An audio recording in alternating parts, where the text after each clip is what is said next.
Hello friends, આજનો આ નાસ્તો બનાવવા માટે કોબીજને પાતળું સમારી લીધું છે, બટેકાને ખમણી લીધું છે અને ડુંગળીને પણ પાતળી સમારી લીધી છે. થોડા લીલા મરચાં આ રીતે ઝીણા સમારીને લીધા છે. હવે આપણે એક મિક્સિંગ બાઉલમાં કોબીજને લઈ લઈશું. ત્યારબાદ એમાં ઝીણી સમારેલી ડુંગળી એડ કરી લઈશું. બટેકાના જે લચ્છા બનાવીને રાખ્યા છે એ પણ એમાં એડ કરી લઈશું. લીલા સમારેલા મરચાં એડ કરીશું અને લીલા સમારેલા ધાણા એડ કરી લઈશું. અડધી ચમચી એમાં જીરું એડ કરીશું. 1 ચમચી જેટલું અધકચરા વાટેલા ધાણા એડ કરીશું. 1 ચમચી સફેદ તલ એડ કરીશું. અડધી ચમચી હળદર અને સ્વાદ મુજબ મીઠું એડ કરી લઈશું. ત્યારબાદ અડધા ઇંચ જેટલો આદુનો ટુકડો આ રીતે ખમણી લઈશું. હવે 2 થી 3 ચમચી આપણે એમાં કોર્નફ્લોર એડ કરીશું. કોર્નફ્લોર ના હોય તો એની જગ્યાએ તમે ચોખાનો લોટ પણ વાપરી શકો છો. અને 1 બાઉલ જેટલો આપણે એમાં ચણાનો લોટ એડ કરીશું. હવે આ બધી જ વસ્તુને સારી રીતે હલાવી મિક્સ કરી લઈશું. અને ત્યારબાદ એમાં આપણે થોડુંક કરી પાણી એડ કરીશું અને એનું બેટર રેડી કરીશું.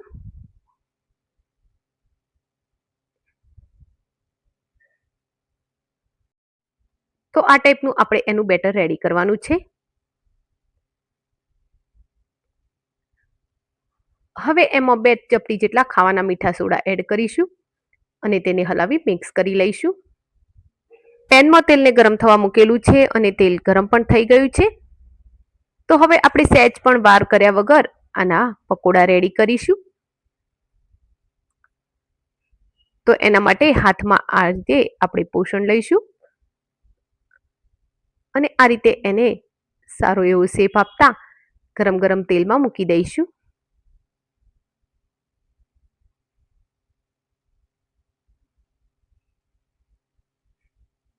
અને આ રીતે આપણે બધા જ પકોડા એક એક કરી તેલમાં મૂકતા જઈશું.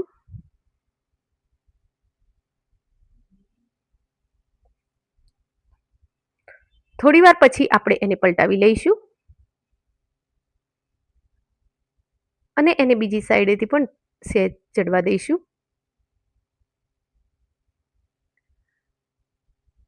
આમ એને આપણે 1-2 વાર પલટાવી સરસ ક્રિસ્પી બનાવી લેવાના છે. મેં આને સેલો ફ્રાય કર્યા છે. તમારે એને ડીપ ફ્રાય કરવા હોય તો પણ કરી શકો છો. અને બંને સાઈડેથી સરસ ક્રિસ્પી થઈ જાય એટલે આપણે એને નીચે ઉતારી લઈશું. તો હવે આમાં બબલ્સ પણ ઓછા થવા લાગ્યા છે અને પકોડા આપણા બંને સાઈડથી સરસ ક્રિસ્પી થઈ ગયા છે. તો હવે આપણે એને નીચે ઉતારી લઈશું. ફ્રેન્ડ્સ, વિડીયોને આટલે સુધી જોઈ મને એક સપોર્ટ તો તમે કર્યો જ છે, તો એક સપોર્ટ બીજો પણ કરી લો. ચેનલને સબસ્ક્રાઈબ અને વિડીયોને લાઈક કરી લો. આજના આ પકોડા ખાવામાં એકદમ ટેસ્ટી લાગે છે. ઉપરથી એકદમ ક્રિસ્પી અને અંદરથી લચ્છાદાર બને છે. અને તમે ટોમેટો કેચઅપ સાથે સર્વ કરી શકો છો અને એમનેમ પણ આ ખાવામાં બહુ સ્વાદિષ્ટ લાગે છે. ફ્રેન્ડ્સ, આજની આ રેસીપી તમને ગમી હોય તો કોમેન્ટ બોક્સમાં એક મીઠી એવી કોમેન્ટ જરૂરથી લખજો, જેથી કરી મને મોટિવેશન મળતું રહે. Thank you for watching my video. જય શ્રી કૃષ્ણ.